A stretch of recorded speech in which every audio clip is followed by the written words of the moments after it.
How to manage your favorite games on VK on Android or iOS phone. First open VK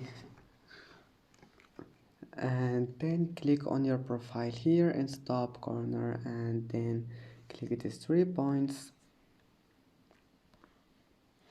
and then click edit profile and scroll down, click uh, interests and then scroll down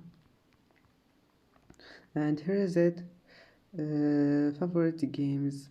Now just click on it and then type your favorite games here and then save it.